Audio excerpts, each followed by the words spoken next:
We are live. Enough of this. Enough of this nonsense. We're live.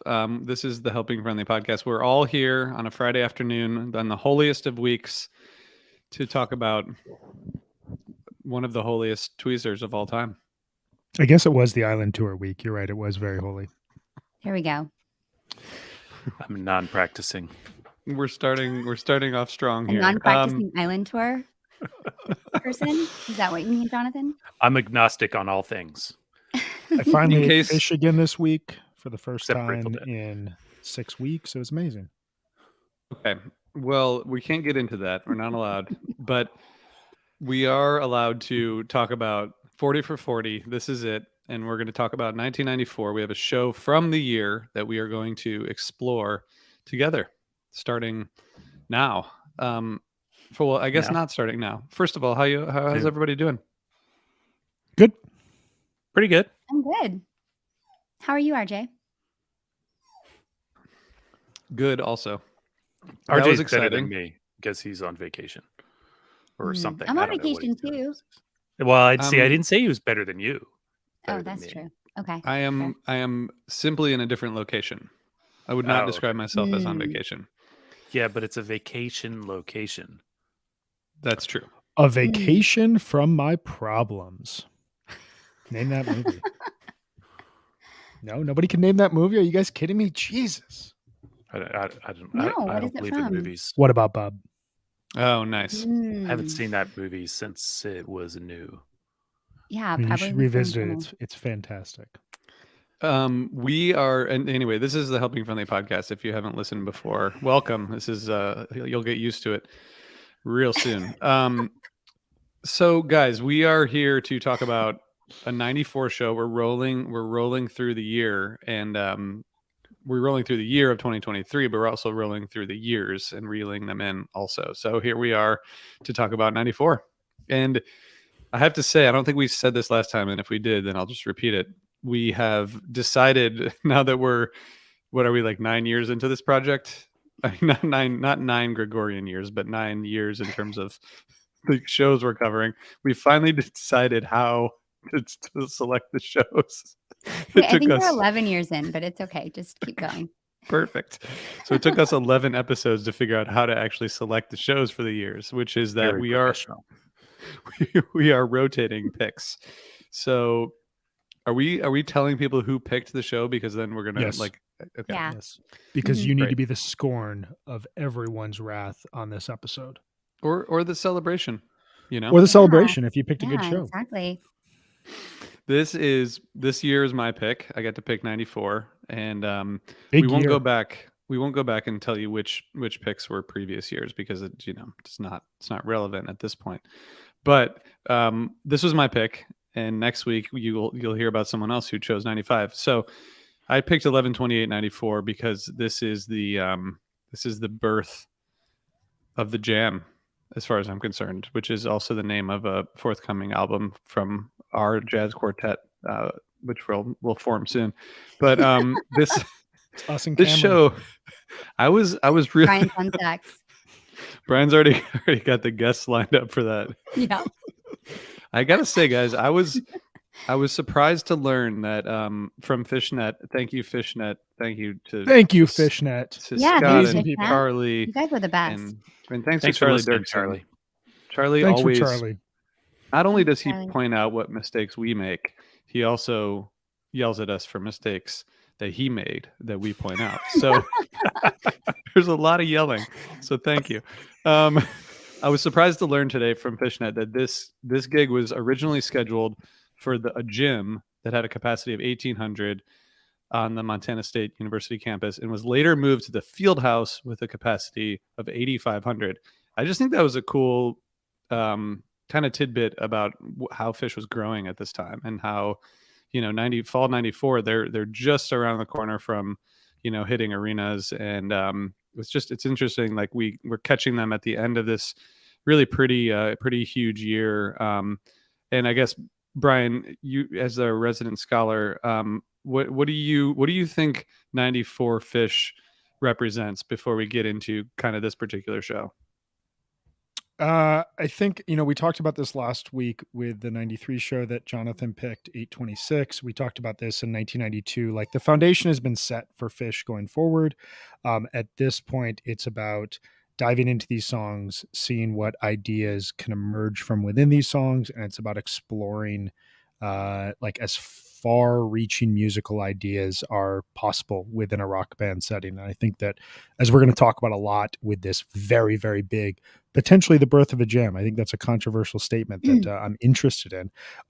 This band that is incorporating all these different styles, all these different ideas, taking massive risks and seeing what ultimately happens on stage. How do they long term form a connection musically that kind of goes beyond just the sum of the parts? And that's what we're hearing here in 1994. You hear this in various ways. The Segway Fest shows, you hear it on Halloween when they're trying to reinterpret the Beatles and this brilliant album, the White Album, that has absolutely no bad songs on it. I don't know anyone who would think that the second half is terrible, but some people apparently do. That would but be a also then in ridiculous these thing. jams, I can't imagine it'd be that it's ridiculous. It's a possible that anyone brilliant, would brilliant suggest such album. a It's thing. it's so good that they even released a deluxe reissue 50 years later with all these outtakes and other songs, and even that was amazing. It was incredible work. But anyway, neither here nor there. I'm jamming right now like Fish. This is the year where Fish is just diving fully into their own heads towards this kind of amorphous goal that I would personally say is achieved by 1997, and you start to hear the hints of it now. Follow-up question from Neil. If 94 Fish were a cheese, which cheese would it be? We're like in total blue cheese territory. Like wow. either you Yeah. love this and you want this on your steak and you want it in your salad and you want to just like take a chunk out of it and put it on like a nice little piece of bread, or you fucking hate it and you can't stand this and you think it's moldy. For me, I'm really into it. This is like the gorgonzola on a pizza. It's just got that funky taste to it, but I'm into it. I'm very here for it. The correct answer is Gouda. I don't know about that, but I'd Just be 'cause you like curious to hear your Gouda? case. Are you going to get your dad card revoked for not getting that joke, Brian? Come on. All right. So now, I think now we will move into everyone's favorite segment of the show. That's where the music will be. Meg's Corner. Hello, Megan. Hi. Did you get me music, RJ, or not? Yeah, but it'll only be in the audio version. Okay. Oh, Ooh. cool. Okay. So everybody can just get excited about that. If you're listening live, lucky you, you get to have this like anticipation for what my music's going to sound like. But just imagine something that, you think about when you think about me. So, we'll see what people think that is. But It's RJ Cameron in the background. has it. It's it's not. Okay, yes. Welcome to Meg's Corner. We're here to talk about 1994. This year, they played 126 shows. So this is now the 7th year in a row that they have played over 100 gigs. They're cranking. They are moving. They are doing 2 full country loops this year, one in the spring and one in the fall. And then in the summer, they're doing a huge East Coast and Southeast tour in all the amphitheaters that they play in today. They'd have a lot of really cool, interesting shows this year. 3-night run at the Beacon. They played at the State Palace Theater in NOLA with the Cosmic Country Horns, which we talked about last year, I think. Didn't we, RJ? I think we talked about that, right? Yeah. They're going to play the Bomb Factory in May, obviously very important show. They're going to play Red Rocks. They're going to do a 3-night run at the Warfield in San Fran. They're going to cover the Beatles' White Album, that perfect album. They're going to cover that in Halloween. And then they're going to have a huge New Year's Eve run. They're going to play in Philly, Providence, their first show at MSG, and they're going to play at Boston Garden with the iconic hot dog gag. So this is, to me, like, this is the year that Fish becomes Fish, I think, in a lot of ways, because this is the year when they kind of like establish all these things that they continue to do from that point forward that they become so well known for. And I think, like Brian would say, they just reached this like peak of precision and intensity in 93, and there was really only like outwards to go from there. They had to break the song structure. They had to start jamming in a way that kind of broke that mold of the song. And it's really cool musically what they're doing. They're doing a lot of these exercises in band practice, like the including your own Hey and 2+2, where they're really practicing listening and communicating and complimenting each other during improvised music, which is really cool. And I know we're going to get into the birth of the Jam and kind of the Bomb Factory and other shows this year that kind of influenced where they were headed and, ultimately probably led to the Providence Bowie. But we're going to get into that, I know, during the show. And the other thing that's important is that they also were really stretching themselves as musicians as well, like learning bluegrass with Reverend Jeff Mosier. And they're also studying barbershop from Paige's Landlord.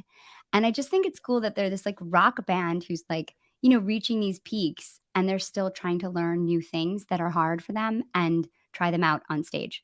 Pretty cool. We also have Hoist released in March of 94. And this was a big change for them because they allowed a lot of record company involvement in this album. Had some guest musicians like Alison Krauss, Bella Fleck, and Tower of Power. And this year is going to see 61 debuts, which is definitely influenced by the White Album and also a lot of the bluegrass covers. But to me, it's pretty incredible that they're still learning that many new songs in a year that's as busy for them as this. But we've got songs like Gaiuti, Simple, Jonathan's favorite song, Axela Part 2, Dog-Faced Boy, Son of a Mule, Wolfman's Brother, Julius, and If I Could. So some big songs this year. Okay, thank you, Megan. And I have a couple follow-ups. First of all, Brian Golenberg said Trey breaks his leg in Buffalo. I've never heard this before, or I He forgot. stepped in a hole on stage. Really? Wow. Sorry, I didn't know Trey. that. That sucks. Rick 94 would copy Trey. him 25 years later by breaking his leg before the Peach Festival show. So, okay, a couple other comments. That's- Just 'cause- I'm sorry, but that's the hell of a way to be a cover band. That's commitment. Incredible Perp, thank you for tuning in. Bangor, yes, that was in the top 3 choices for this, and Came to Play, who I got to meet in Philly a couple weeks ago, said Providence Bowie overrated. And there's 2 options here, which are to put the user in timeout or block user. And I'm not sure Well, which one I to think do. the latter is probably the most Block. appropriate. Block. We're introducing a new segment of the pod called Cage Match, and this is reserved for hot takes in the comments section. We will now. Yeah, exactly. seriously. But you know what? He had such a great comment in that he thinks I should play stand-up bass Yeah, in our that's true. jazz quartet. So, That's I true. mean, that's Well- clearly the right answer to that. Okay, so thank you, Megan. And I do think that this is the right setup. Brian, is there anything we need to know about 1994 as a year before we talk about this show, especially this first set that's just stunning? We got some very important pop cultural events. So television is we are in the mid 90s right now. Like TV is at a peak period for my childhood, for your guys' adolescence. Really just like you go back and you watch any of the shows that I'm about to list here. Jonathan's first phase of adulthood. I was, yeah. I would say it's a second. I feel like 20. Jonathan was born at I- 31 years old and just went from there. So television, top 5 shows in the month of November 1994. Number 5, no surprise, Monday Night Football. We just love football in America. This is the 75th season. Number 4, Grace Under Fire, a show that has just like completely been forgotten, but has been in the top 5 of the last 2 years we've done. Number 3, Home Improvement. Number 2, ER, George Clooney, Anthony Edwards, Goose. That's why he's wearing the Goose shirt here, because of Anthony Edwards just doing amazing stuff in a hospital. And number 1, I don't know if I would say this is the greatest television show of all time. It's definitely the greatest sitcom of all time, and it is on its incredible hot streak at this point in time. Like this and The Simpsons are just at an absolute peak. This being Seinfeld in like seasons 4 or 5 at this point. It's just amazing stuff coming out of New York. Music.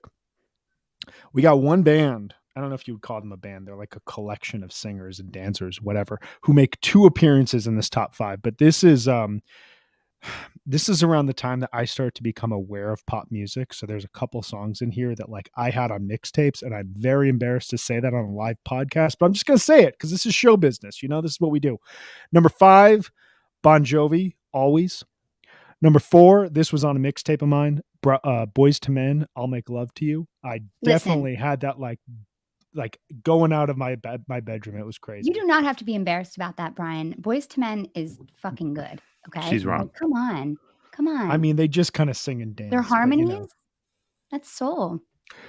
it is soul. You're right. Number 3, this was also on a mixtape. The Real McCoys, Another Night. This was when I learned what like a 200 or 350 pound like big muscular Eastern European guy sing speaking behind a Swedish woman sounded like. It was fascinating stuff. Number 2, Ini Kamoze. I don't know. Here Come the Hot Steppers. Anybody familiar with this song? Here come the hot steppers, turn it up. That You're sounds joking, Oh right? yeah. There we go. I'm Come a on. There we go. lyrical gangster. I just kind of knew that song peripherally. I wasn't I wasn't into it. But number 1, Boys to Men again, On Bended Knee. So we go from I'll Make Love to You to On Bended Knee. We're just moving very rapidly through the mid 90s here. Movies. I'm gonna go in reverse order because actually the best movie is number 5 at this point in time. So bear with me. Number 1, Interview with a Vampire. Just shit movie Amazing. with a huge cast. Number 2, The Santa Claus. This was a big fucking movie for Brian Brinkman in November of 1994. Like every single classmate of mine went to see The Santa Claus over Thanksgiving break and came back and talked about it the entire Monday that we got back, which was probably Wait, is that Monday, the, like, November Santa 28th. Claus one? The one that's like It's where Tim he Allen, becomes- who like yeah, becomes okay. Santa Mhm. Claus. Yeah. Yeah. Number 3, Star Trek Generations.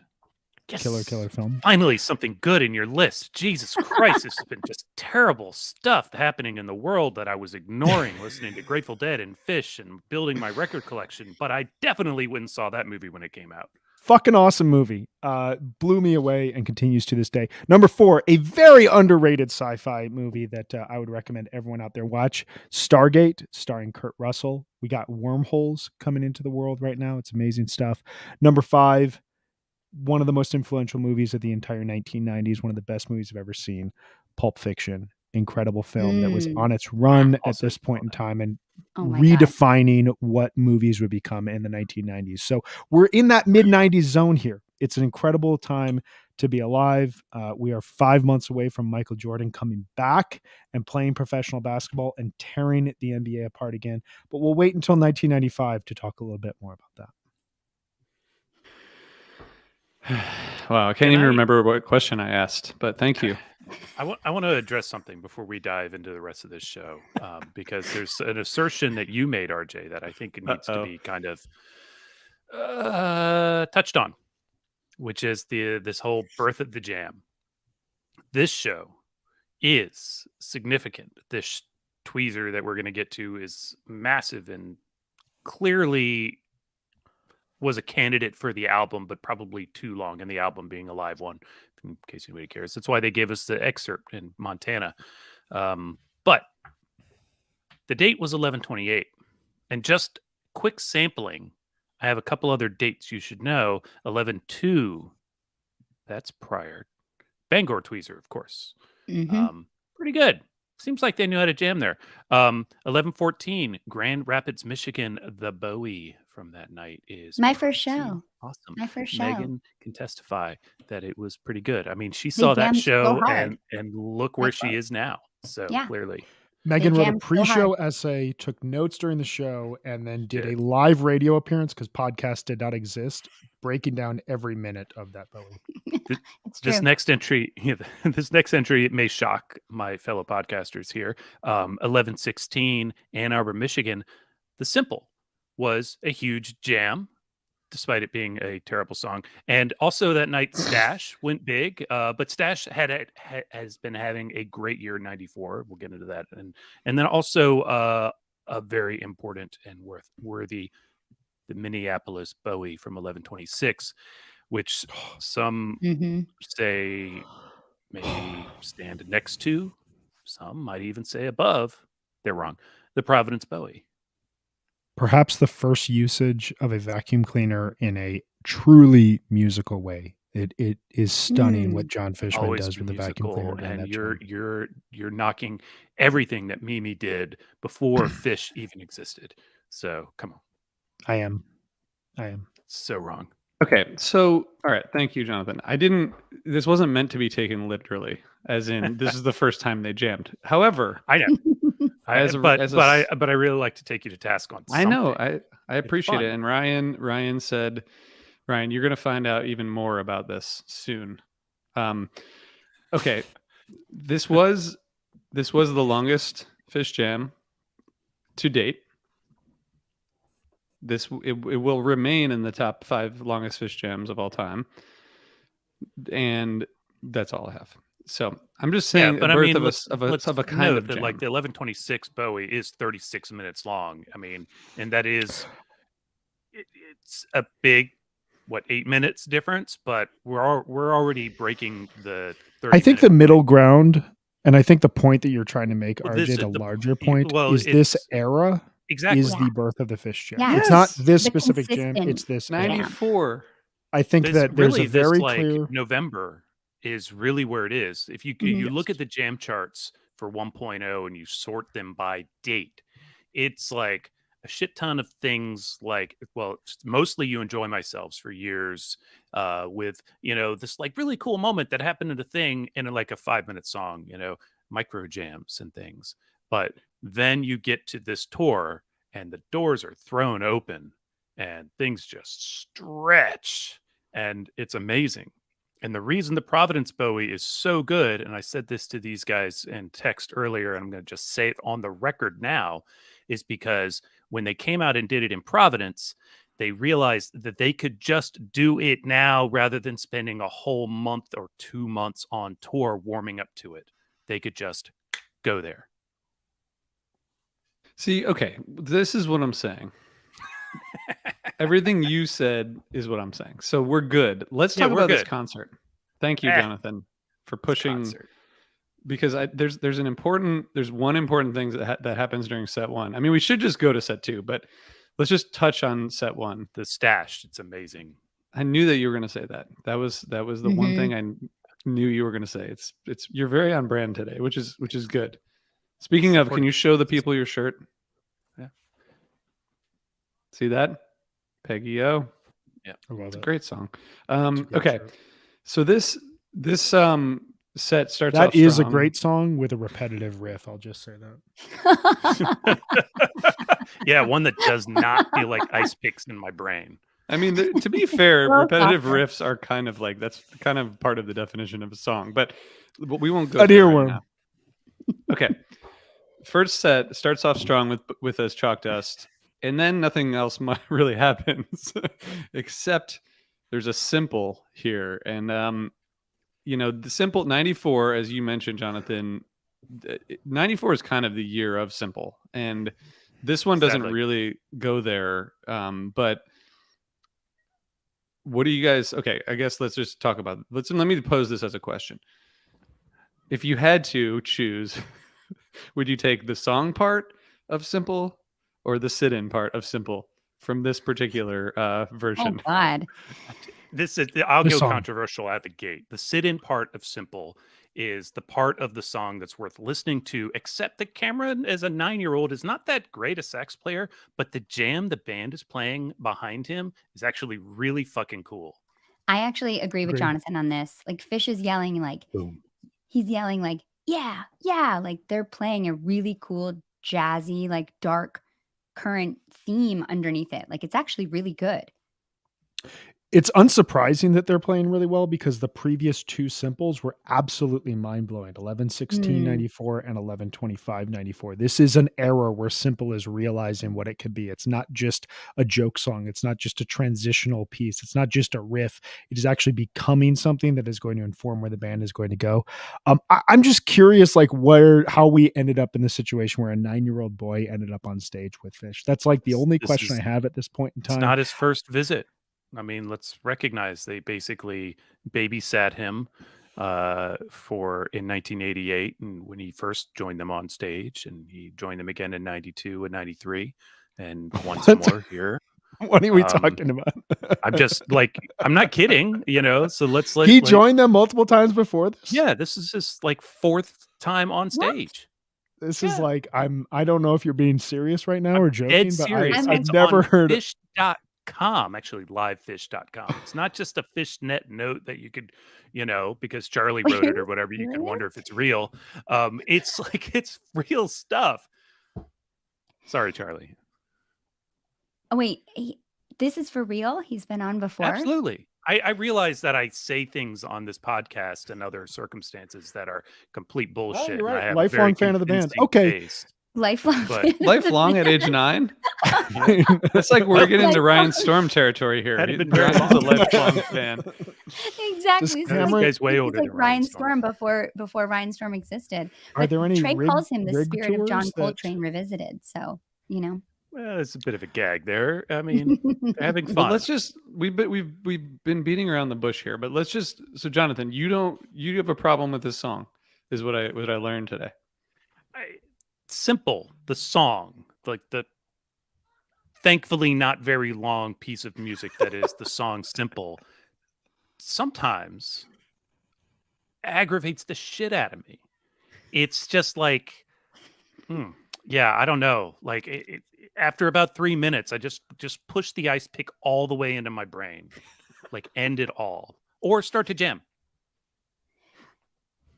Whatever. I'm Just like I can't. They ruined a bazillion versions of Mike's Groove because this song took away "I Am Hydrogen," and that's That's the only way your Hydrogen has argument never makes come sense. back. That properly. makes sense as an argument. They That still makes sense can't as an play argument. it right because they but stopped they playing it every played time. Simple after the 12:30:99 Mike song, which is one of the best Mike songs of all time. I don't know how it can ruin Mike's song. I'm going to turn the tables and ask an I was incredibly there. They unfair. played Hydrogen, which is what matters. Oh, and then they played Simple? I was there. I don't know. I know they played Hydrogen because I was Because they jumping used to in do the it. They would air do it and Mike's scaring my Simple, neighbors. Hydrogen, Weekapaug. Yeah, something like that. I'm going to ask an incredibly unfair rhetorical question, but just because it's been asked of me literally hundreds of times, even by people on this podcast, why can't you have any fun with like one of the most joyful, happy, No, seriously, Jonathan, you are Incredible, someone who always like- says to us, like, you don't like when Fishman comes out and does this stupid thing. Like, it's just fun. No. Like, It's just, it literally hurts my brain head. Like today, listening to it today to prepare for this podcast for all of you fine people, I was ready to skip the song, but I knew we had to sit in the second half, so I was like, all right, I'll sit it out. And Coltrane-esque sit in. If you I will. mean, it's terrible. Coltrane-esque. The jam they play behind him is rad. It's great. And anyways, the real heat of this set is the stash, the perfect 94 Coyote. At this point, they had it completely dialed in for what Yes. it would be until it came back later with some revisions. And also an outstanding Divided Sky.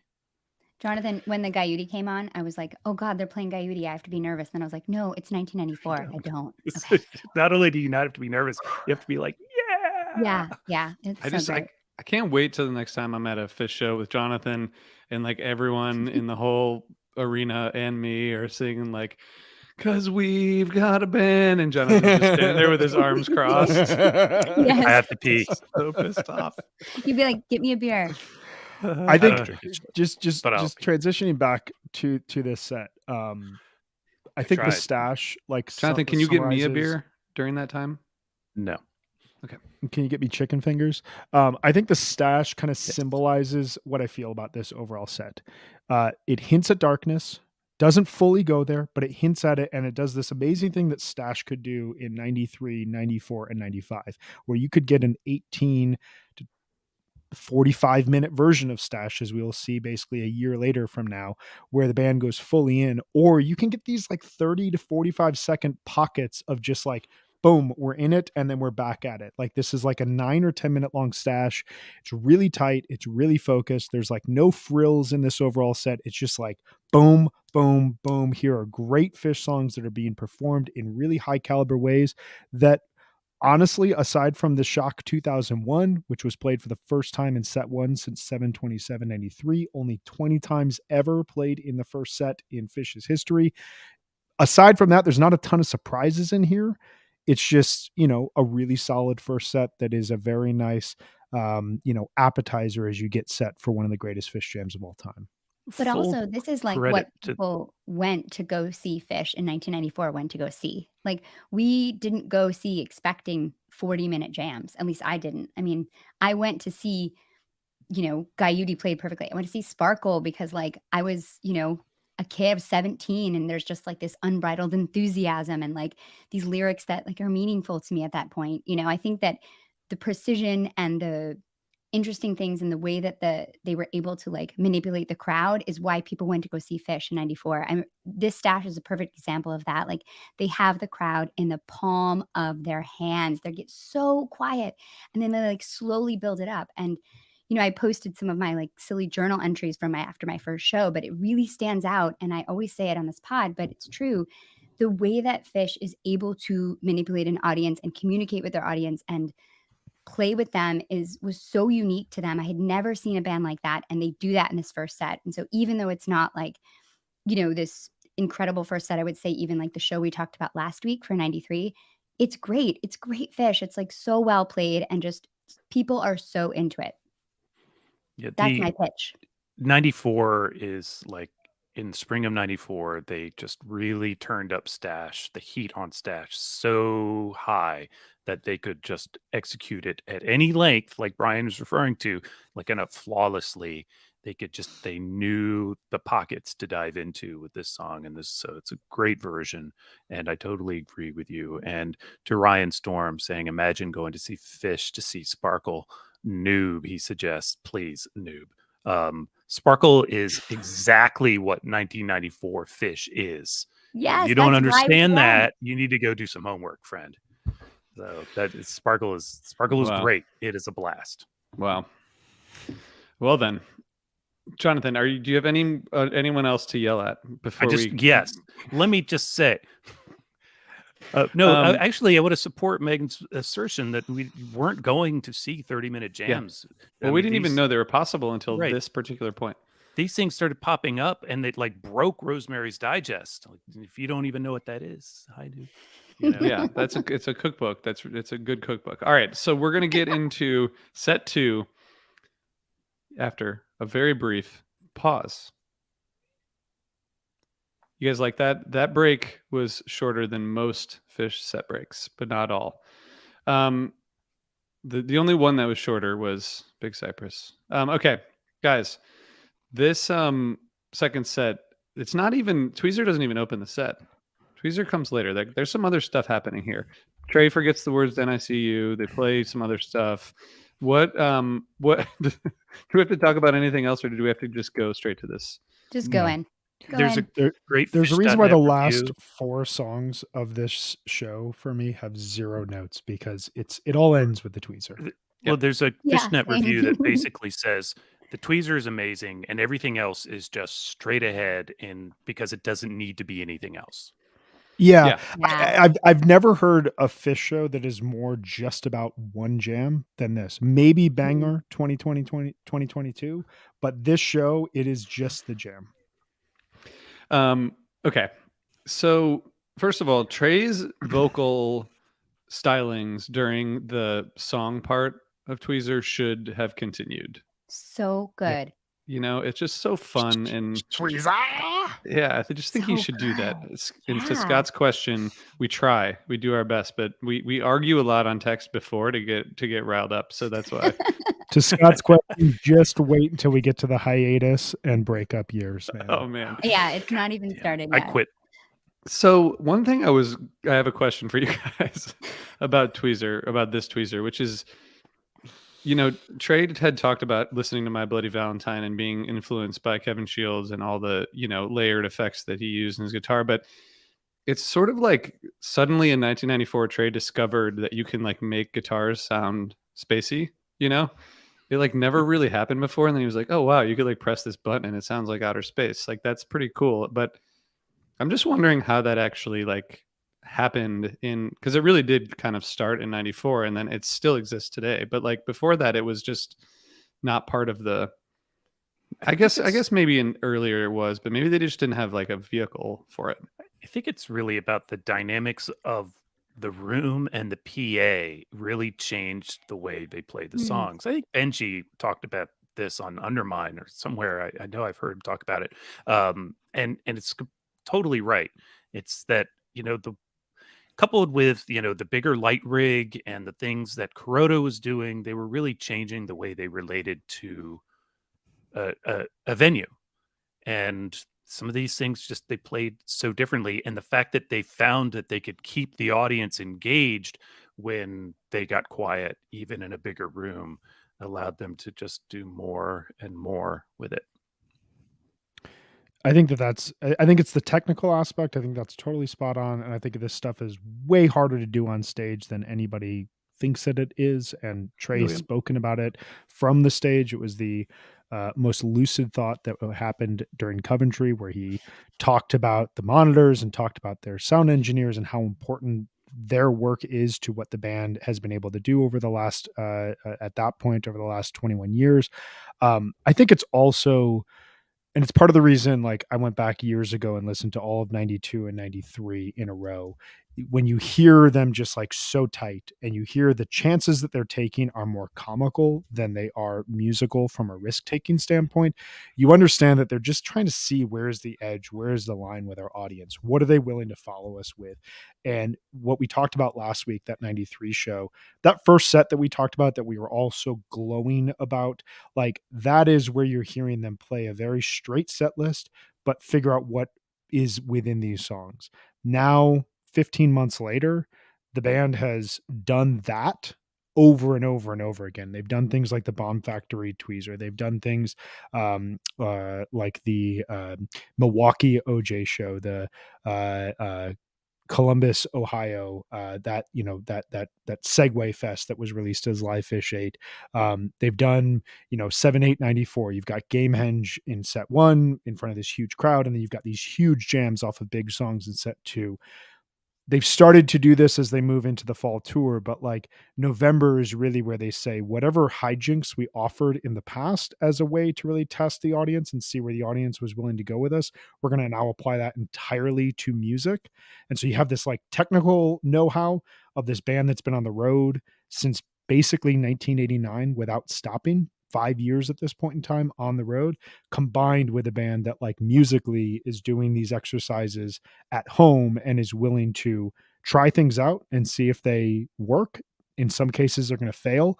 And this jam, I annotated like this entire jam, literally like every other minute there's something completely new being thrown out that's totally different from what happened a minute before. And it may not initially work, but like they're willing to give themselves the patience, like that.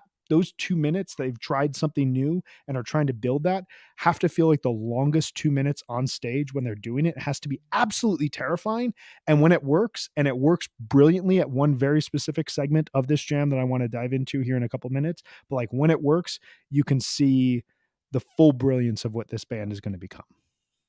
I think patience is the key word. That's like what kept coming across to me, that they were just willing to, like, you can hear a million places where this jam could have ended. It's just, and they sit in it. They just sit in it. It's incredible.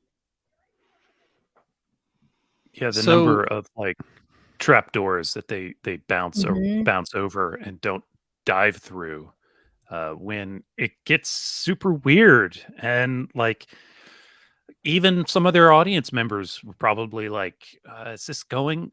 Probably a number of them were like, is this going somewhere? What is this going into? And some were probably going like, are they done yet? I'm sure there's some people who are like, what? Because again, as we said earlier, you didn't sign up for this in 94. So glad they went there. So I think the first 10 minutes or so are, and this is a long jam. So I'm just going to the first quarter is like pretty straightforward. They're in like a nice tempo, but it's fairly straightforward. Then they get into this like dissonant space, which sounds kind of like band practice. They're just kind of like messing around. And then Trey starts this riff around like 15 minutes right before that Montana segment. That I'm a man jam. Okay, yeah, and that it feels like he's trying to like slightly divert and maybe even slow things down a little bit, and then they all just fall right behind him in that. And then you get into this Montana jam, which everyone knows from a live one. But to me, the Page switching to the piano around that time, that's what like pushes this into the next phase. So that's like the first, I don't know, 15, 17 minutes or something. Didn't we talk about that last week about how, when he Mhm. goes to the piano, it's just kind of like an interesting way to extend and change. The dynamic of that is always important and always, frankly, welcome. Yeah, Uh, it's so dramatic that Yeah. builds the drama in a way that is like another instrument just can't do it, the way a piano can. Well, it's interesting because like when they come out of the Montana segment, I noted around 1930, like Trey plays the tweezer riff, and you said, Jonathan, like there probably were moments where people thought, like, is this Yeah. over? Like, when is this going to end? They go into the digital delay loop jam, they build up to this like punk metal groove, and then around 30, 55 ish, 31 minutes, Page goes entirely to piano. Everyone drops out. Ugh, It's just Page, and it's Page for, as I noted it, 2 minutes and 45 seconds. Now that may be off by a couple, but like it's incredible. literally just a Page solo until Mike comes in, starts complimenting with melodies. Trey starts doing volume swells. And then at 35:08, Page drops out. And it's just Trey and Mike doing like an Eno Fripp back and forth ambient jam preview 4 years earlier. And then Fish comes back in right before 36 minutes as they come out of the darkness. It sounds like they're about to go into Slave. They come out of the darkness, they go back into this like rock and roll peak. It goes into Tweezer Reprise. Like that segment though, from 31 minutes to 35 minutes, I mean, we're talking 4.5 5 minutes of just Page focused on the baby grand. This is a thing only Fish can do. And this is one of the things that separates them, is this deep into a jam, they're willing to just give it all over to the piano. And he's not playing like ragtime. He's not playing something like super contemplative and super No. like emotional the way that the piano can sometimes sound. Like he's playing like, I mean, like Baroque-esque music. Like it sounds like Glenn Gould at times. It's like super chilling. It sounds like jazz. It's insane that he's able to do this at this point in the jam. It's so terrifying, that part. I wrote in my notes, like, it's so terrifying because there's like this droning sound going on, and it's like the end of the digital loop, and it just lands in this piano solo, and it's so crazy because it's so unexpected, and the crowd is just like goes insane when Trey starts to come in over the piano, and you just get like chills, like full body chills, and you can just hear the song almost like coming back in, like you almost hear Tweezer, and it's like that like nowadays Trey would just like lock in and bring it back, and it's like so nice to hear them like kind of nod to it, but then like they just kind of like creep out of it like this demented carnival ride, and it's like this winding down droning feeling, and it landing in Sleeping Monkey. It's so beautiful. I haven't listened to this tweezer in so long, and it really blew my mind. Yeah, the landing in Sleeping Monkey is perfect. But I just So wanted to good. Yeah. shout out again that when Mike comes in after the solo piano bit or on Mm. top of the solo piano bit is so good and really makes up for writing simple. I think I tweeted at Scott Marks. You guys might not agree, but I did. I think that he teases Jessica there in his little bass solo. Kind of listened for it, but I didn't notice it. But I need a It's at timestamp, least so send me that later. I will. It's the beginning of that. But yeah, I Mhm. mean, we didn't talk about 12/29/94 because we have talked about it so much in on camera and off. But to me, there's so many similarities, especially that what you described, like the Dave's Energy Guide, the kind of letting it dissolve and then picking it up with that Dave's Energy Guide riff and then getting into a new jam. I think in listening back to this, it doesn't have that like it doesn't have like the payoff of the Providence Bowie. I think Mm. in terms of like just in terms of like the melodic peak that is Bowie's just got the structure to give you It that ends on a payoff. peak. It's Yeah. built Yeah, with yeah. that. well, And I mean like tweezers like I this mean the blissful peak of the yeah, Providence yeah. Bowie with like when Page and Trey are Oh, I can hear it. This has like but there's a lot more kind of going on here. It's a really pretty fascinating piece of music. And man, I like that like you said, Megan, I like that the Tweezer Reprise energy that's in there doesn't like it's just sort of part of the return to the song, not necessarily Mhm. the song itself. It's a pretty thrilling 40 some minute adventure. Needs more whistling. Yeah, I think I mean there's two sides to look at this. Like personally I love these kinds of fish jams, but I also understand people that find this intimidating and find it too much, even though I don't agree. Um to me, like it's fascinating to think about where they're at right now and where we've come from listening to this band from 12 to 83 as we started this project and as they've like grown through the 80s into the 90s and like where they are now feeling completely free to jam this way on stage. But you think of like 6 months ahead, they're going to dive fully into this style of music. And pretty much every single show is going to have a jam like this where you got like 5-minute segments of ideas that build out and there's really no peak that they're going to. It's really just exploration, and it's something that they'll abandon by the next fall. They'll do this a couple of times, the Providence 95 Disease, the Worcester 97 Runaway Jim, but they really kind of put a pause on this approach to jamming until 2019. And it's really Mm. fascinating that we don't hear them really dive into this type of jamming until the Ruby Waves from Alpine Valley. You could potentially make an argument for the Chalk Dust Torture from Randall's Island, but that is way more organic to me than the Ruby Waves was. This is just like a stylistic approach that it seems like the band utilized once in their career in like one specific area when they were trying to accomplish, from what I hear, like interband communication and risk taking in front of an audience, got what they needed out of it, and then abandoned it almost as quickly as they came into it because they found perhaps they didn't need it. Perhaps they felt like it was dragging down shows. I don't know. I'm curious, like your Mm. guys' thoughts on, would you like to see jams like this continue to be implemented in Phish shows on a regular basis? Yeah, I mean, Yeah, I think that'd be cool. I don't Yeah. know if it's possible anymore. I mean, I mean, they've done it recently. They Well, yeah. do it. It maybe not to 44 minutes all the time, and I don't think they always have to be this long to contain this kind of strength. Mhm. 20 some minutes might be enough, but yeah, I'm always there for big, deep jams. So, I mean, Well, can I and just and sparkle. sorry to interrupt, Jonathan, but Sorry. Brian, just to your point, I think the Ruby Waves jam from Alpine and the Soul Planet from Shoreline, Yeah. I think those were both intentional. Like, we are gonna do. I mean, Trades talked about that with Ruby Waves. Yeah, They thought yeah, it was going to totally. be Mercury, and clearly the Shoreline thing, like they moved it because of the fire from Tahoe, right? Yeah. I think those were like, let's do something. Whereas I think here it's like it was just how they were playing.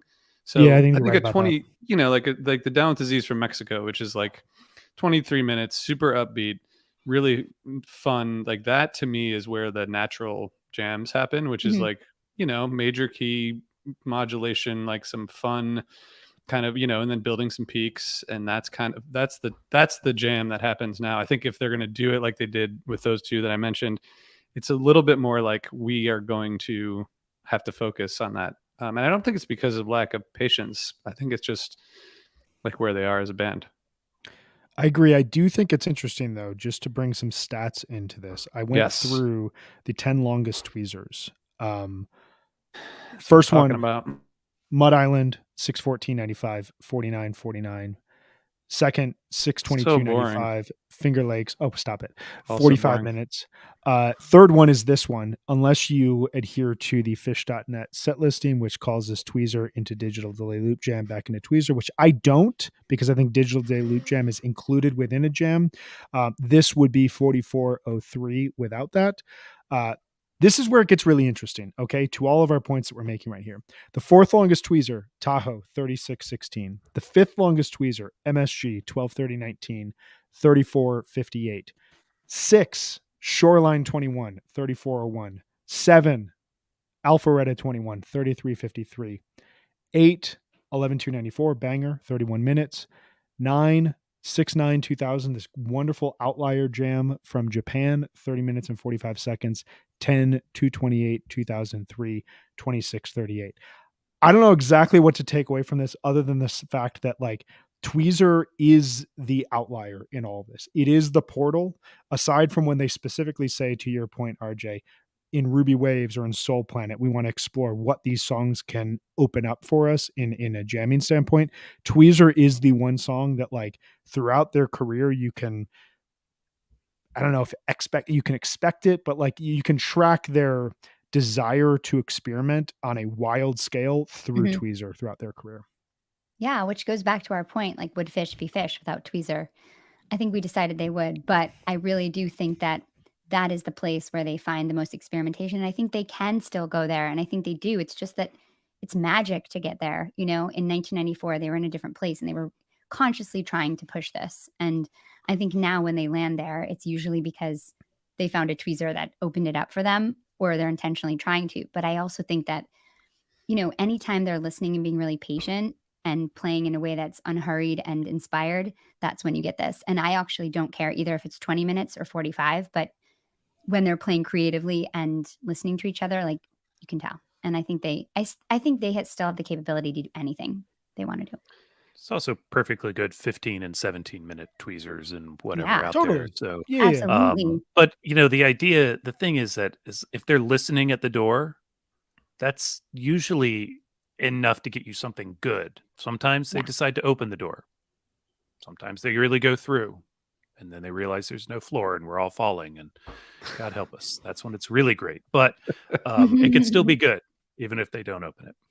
Well, I I agree. just want to say, nobody asked, but I just want to tell you the most interesting jam to me of 2022 was the Rise Come Together from Raleigh, because It's a good jam. it It's came very out good of a jam. totally unexpected place, and I think that is like where the surprises happen, you know, is when they really Yeah. like that to me is so that gives me more than anything they played in 2022, gives me hope and makes me feel like this band has a lot more to do when things like that happen. So I feel like that's like analogous to something like this happening in 94. But Mhm. you know, I don't know. No, I think that that's very spot on, because you think of, I don't, Rise Come Together debuted in, I think, 2017. Tweezer debuted in 1990. Like, we're at a very similar Mhm. point in time. Like, they never treated Rise the way that they were treating Tweezer. You didn't have a 42192-esque version of Rise Come Together. It was a total shock thing when it happened. But it's one of those songs that's kind of like, it's just still a relatively new song in the band. And it's still a song that, like, clearly Trey puts a lot into because it means a lot to him. In 1994, that was Tweezer. Tweezer was the opportunity Mhm. for them to, as Jonathan said, and I never thought about it this way, but it's a brilliant, like, mental image. The idea of, like, do they want to open the door? And then what happens when you walk through the door into the darkness? Anything can happen at that point. And Tweezer is the best. Tweezer and Bowie historically were the songs that, once that door was opened, they could kind of go anywhere, and they were willing to go anywhere. And you hear that now with, like, new songs, Soul Planet, Set Your Soul Free, Everything's Right, Rise Come Together, the Raleigh version, Ruby Waves, Wave of Hope. Yeah. Yeah. Well, speaking of doors opening, we may have to close the door on this episode, but any Jonathan didn't like that at all. Well played. Any closing words on this show? I mean, I just have a question as we're moving through this, and as we're moving into next week, we will be talking about the greatest year in Phish history. There's no argument. I won't hear them. Megan has to pick the show. It's a lot of pressure. She's been working with a consultant to I help have. her I hired a figure out what consultant. is the best show to decide for this show. Throw a This dart episode. and you'll hit one that's worth playing. I'm right there with you. But this is the fun of it, is we don't all get our favorite years, unless I got 2004. But I want to ask everyone a question here. This jam, this style of jamming, how do you hear this impacting the band as they move into 95 and, like, as they move into this next chapter of their career? I think we should table this until we can really talk about it with 1995. Like, I think we should. That's a very good question we should all be thinking about as we step away into our lives for the next week, listen to whatever show Megan picks, and then we all come back with a really comprehensive answer. Because I don't know if we should comment on 1995 in 1994. I thought you didn't like rules, Jonathan. No, I don't like rules. I like making shit up as we go, which is what we're doing right here.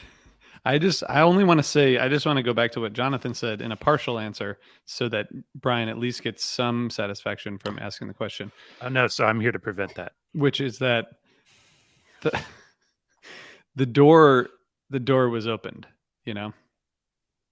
I think that's the, and then, Mhm. and Like then that. like that to me is the significance of this year. Yeah, I agree. That's it. There we go. All right. The door is open. The Yeah. door's open, and our door is always open. You can hit us up on social media or email. Just tell us what you think of the show. Trying to do the best I can here to do some puns and plays on words. All right. We'll see you guys next week. Thanks, Megan. Thanks, Jonathan. Thanks, Brian. Thanks all. Thanks. Thanks, everybody.